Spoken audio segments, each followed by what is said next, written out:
इस वीडियो का टॉपिक है डिक्शनरी स्किल्स और वीडियो के ज़रिए हम जानेंगे कि डिक्शनरी क्या होती है और उसको किस तरह से इस्तेमाल किया जा सकता है। तो डिक्शनरी एक ऐसी किताब को कहते हैं जिसमें हमें एक ज़बान के तकरीबन तमाम अल्फाज के मानी मिल जाते हैं और ये अल्फाज अल्फ़ाबेटिकल ऑर्डर में दिए जाते हैं ताकि हमें किसी भी लफ्ज़ का मतलब ढूंढने में आसानी हो। इसका मतलब ये है कि इंग्लिश डिक्शनरी इंग्लिश अल्फ़ाबेट की तरतीब के मुताबिक होती है, क्योंकि डिक्शनरी में हज़ारों अल्फाज के मानी दिए गए होते हैं और उसमें से किसी ख़ास लफ्ज़ का मानी ढूंढना बहुत मुश्किल होता है। तो डिक्शनरी इस्तेमाल करते वक्त सबसे अहम बात याद रखने के लिए ये है कि डिक्शनरी लेटर ए से स्टार्ट होकर लेटर जी पे ख़त्म होती है। लेटर ए से स्टार्ट होने वाले अल्फाज आपको डिक्शनरी में सबसे पहले मिलेंगे, उसके बाद आएगा बी, सी, डी और इसी तरह यही ऑर्डर को फॉलो करते करते लेटर जी पर डिक्शनरी ख़त्म हो जाती है। इस वक्त स्क्रीन पर आप देख सकते हैं डिक्शनरी का एक पेज। मैंने डिक्शनरी का एक रैंडम पेज खोला है। यहाँ पर 94 लिखा हुआ है, इसका मतलब है ये डिक्शनरी का पेज नंबर है और डिक्शनरी के इस पेज पर हमें लेटर बी से स्टार्ट होने वाले तमाम वर्ड्स नज़र आ रहे हैं। तो यहाँ पर लेटर बी को देखकर हमें पता चल गया कि लेटर ए से स्टार्ट होने वाले वर्ड्स जो हैं वो डिक्शनरी के पिछले हिस्से में होंगे, यानी इन पेजेस से पहले वाले पेजेस में होंगे, और जब लेटर बी से स्टार्ट होने वाले वर्ड्स ख़त्म हो जाएंगे तब डिक्शनरी में हमें लेटर सी से स्टार्ट होने वाले अल्फाज मिलेंगे। एक और अहम बात यह है कि डिक्शनरी में वर्ड्स का सिर्फ पहला लेटर ही नहीं बल्कि उस वर्ड के तमाम लेटर्स अल्फ़ाबेटिकल ऑर्डर में अरेंज हुए होते हैं। जैसा कि इस पेज पर दिए गए वर्ड्स को हम देख सकते हैं कि ये BEH से स्टार्ट हो रहे हैं और यहाँ पर ये सारी लिस्ट उन वर्ड्स की है जिनके स्टार्ट में BEH आते हैं। डिक्शनरी की एक और इम्पॉर्टेंट बात यह है कि यहाँ पर पेज के शुरू में ही आपको दो वर्ड्स दिए गए होते हैं पेज के टॉप पर। इन वर्ड्स को गाइड वर्ड्स कहा जाता है। ये गाइड वर्ड्स आपको डिक्शनरी के हर पेज पर मिलेंगे और इन गाइड वर्ड्स की मदद से हमें पता चलता है कि डिक्शनरी का जो पेज हमने खोला हुआ है वो किस वर्ड से शुरू होकर किस वर्ड पर ख़त्म होता है। जैसा कि यहाँ पर हमें गाइड वर्ड दिया गया है बिहेव, तो आप देख सकते हैं कि इस पेज का पहला वर्ड भी है बिहेव और पेज की दूसरी तरफ जो गाइड वर्ड दिया गया है वो है बिलिटल। तो अगर हम इस पेज के एंड पर जाएं तो हमें बिलिटल इस पेज के आखिर में मिलेगा।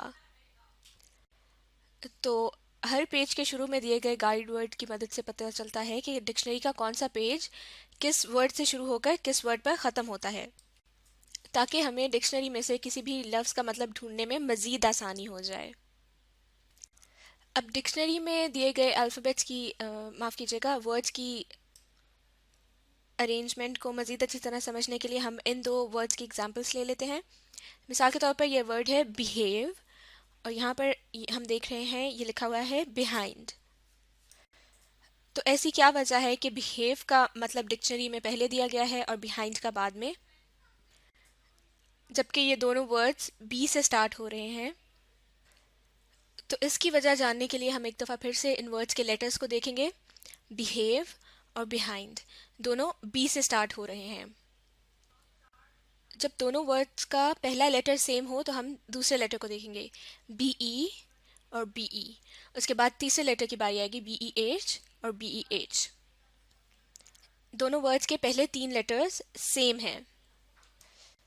तो जब हम इन वर्ड्स के फोर्थ लेटर को कंपेयर करेंगे तो हम देखेंगे कि बिहेव में H के बाद A आता है, लेकिन बिहाइंड में H के बाद I आ रहा है और H चूँकि इंग्लिश अल्फ़ाबेट में सबसे पहले आता है इसलिए अल्फ़ाबेटिकल ऑर्डर के अरेंजमेंट के लिहाज से वर्ड बिहेव पहले आएगा और I चूँकि बाद में आता है इसलिए बिहाइंड को डिक्शनरी में बाद में रखा जाएगा।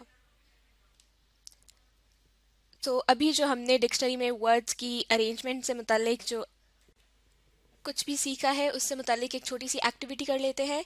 देखते हैं इस एक्टिविटी में हमें क्या करना है। Arrange the given words in alphabetical order. तो यहाँ पर हमें कुछ अल्फाज दिए गए हैं, हमने उनको अल्फ़ाबेटिकल ऑर्डर में अरेंज करना है। तो जो वर्ड्स हमें दिए गए हैं वो हैं brave, type, cold, nose, door, packed, pan, pat, pay, pen, pen, pays, pack। और इन वर्ड्स को हमने अल्फ़ाबेटिकल ऑर्डर में अरेंज करना है। तो अब हम इंग्लिश अल्फ़ाबेट यानी ABC को फॉलो करते करते इन तमाम वर्ड्स को अरेंज कर लेंगे। तो सबसे पहले हम देखते हैं कि लेटर A से स्टार्ट होने वाला कोई वर्ड इस लिस्ट में है या नहीं। नहीं है तो फिर A को छोड़ के हम B पर आ जाएंगे। तो बी से स्टार्ट होने वाला लफ्ज़ हमें यहाँ पर मिल गया है। तो सबसे पहले अल्फ़ाबेटिकल ऑर्डर में जो लफ्ज़ आएगा वो है ब्रेव। उसके बाद हम देख लेंगे कि बी से स्टार्ट होने वाला कोई और लफ्ज़ तो इस लिस्ट में नहीं है। अगर नहीं है तो हम सी से स्टार्ट होने वाला लफ्ज़ देखेंगे जो कि है कोल्ड। तो ब्रेव के बाद दूसरे नंबर पर आ जाएगा कोल्ड। इसी तरह सी के बाद बारी आती है डी की। डी से स्टार्ट होने वाला लफ्ज़ है डोर।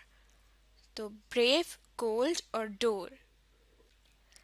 डी के बाद आता है ई, लेकिन ई से स्टार्ट होने वाला कोई वर्ड भी यहाँ पर नहीं है। उसके बाद एफ, जी, एच, आई, जे, के, एल, एम। इन लेटर्स से स्टार्ट होने वाले अल्फाज भी इस लिस्ट में नहीं हैं। और एम के बाद आता है एन, और एन से स्टार्ट होता है नोज। तो इस अरेंजमेंट में जो अगला वर्ड होगा वो है नोज। अब नीचे वाली लिस्ट में आप देख सकते हैं कि तमाम वर्ड्स जो हैं वो लेटर पी से स्टार्ट हो रहे हैं। तो अगर ऐसी सिचुएशन हो तो हम पहले लेटर को छोड़कर दूसरे लेटर पर गौर करेंगे। अल्फ़ाबेटिकल अरेंजमेंट में जो पी ए से स्टार्ट होंगे। अब पी ए से स्टार्ट होने वाले भी बहुत सारे वर्ड्स जो हैं वो इस लिस्ट में हैं। तो हमें कैसे पता चलेगा कि किस लफ्ज़ को पहले लिखना है? जब दो लेटर सेम हो गए तो हम तीसरे लेटर पर गौर करेंगे, पी ए सी।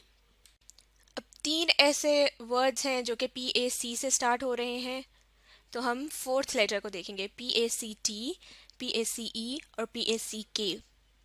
तो ई चूंकि सबसे पहले आता है, इस वजह से इस अरेंजमेंट में जो अगला वर्ड होगा वो होगा P A C E, pace. उसके अलावा टी से पहले के आता है, इसलिए यहाँ पर पैक पहले आ गया और पैक्ड बाद में। अब पी ए सी वाले वर्ड्स भी अरेंज हो गए और पीछे रह गए pan, P A N pan, P A T pat और पी ए वाई पे। तो एन चूंकि पहले आता है और टी उसके बाद में और वाई सबसे आखिर में, तो इन वर्ड्स को भी हमने इस तरह से अल्फ़ाबेटिकल ऑर्डर में अरेंज कर लिया। तो अब जो दो वर्ड्स पीछे रह गए हैं वो हैं पेन और पेन। और पेन, पी ई चूंकि पहले आता है और आई बाद में, तो इन लेटर्स की अरेंजमेंट होगी पेन और बाद में पिन। तो इस एक्टिविटी की मदद से हमने वर्ड्स की अल्फ़ाबेटिकल ऑर्डर में अरेंजमेंट को अच्छी तरह से समझ लिया, जिससे हमें डिक्शनरी में से वर्ड्स को ढूंढने में आसानी होगी। अब वापस आते हैं हम अपने डिक्शनरी के पेज पर, देखते हैं कि किस तरह से मतलब को देखा जाता है। मिसाल के तौर पर ये लफ्ज़ है बिहेव। यहाँ पर आपको ब्रैकेट में इस लफ्ज़ की प्रोनाउंसिएशन यानी इसको किस तरह से बोला जाता है वो दिया गया होता है। तो ब्रैकेट में आपको मिलेगी प्रोनाउंसिएशन। आगे यहाँ पर वी लिखा हुआ है और इस वी का मतलब होता है वर्ब, यानी जिस लफ्ज़ का आप मतलब देख रहे हैं वो ग्रामर के लिहाज से वर्ब है। और यहाँ पर है बिहेव का meaning, to conduct, comport, to acquit, to act, conduct oneself in a proper manner. और डिक्शनरी इस्तेमाल करते वक्त एक और बात जहन में रखनी है कि ऐसे बहुत सारे अल्फाज होते हैं जिनके एक से ज़्यादा मतलब हो सकते हैं। वो तमाम मतलब आपको डिक्शनरी में मिल तो जाएंगे, लेकिन आपने उस लफ्ज़ के इस्तेमाल के लिहाज से उस लफ्ज़ के मतलब को समझना है। इसको कहते हैं कॉन्टेक्स्ट के लिहाज से मतलब को समझना। एग्जाम्पल की मदद से समझते हैं। यहाँ पर दो सेंटेंसेस लिखे हुए हैं। पहला है the cat is running after the mouse, यानी बिल्ली चूहे के पीछे भाग रही है। और दूसरा सेंटेंस है this mouse is not working so I have to buy a new one, ये माउस काम नहीं कर रहा तो मुझे एक नया माउस खरीदना पड़ेगा। तो इन दोनों जुमलों में लफ्ज़ माउस का इस्तेमाल किया गया है, लेकिन दोनों जुमलों में लफ्ज़ माउस का मतलब बिल्कुल मुख्तलिफ है।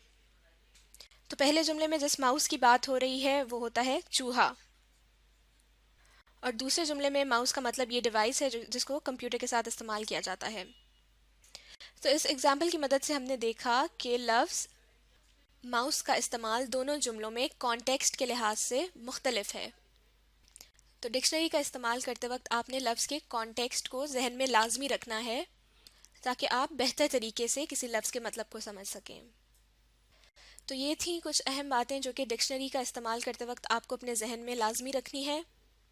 अब आप खुद से कुछ वर्ड्स को डिक्शनरी में से ढूंढने की कोशिश कीजिए और साथ साथ पढ़ने लिखने और सीखने का अमल जारी रखिए।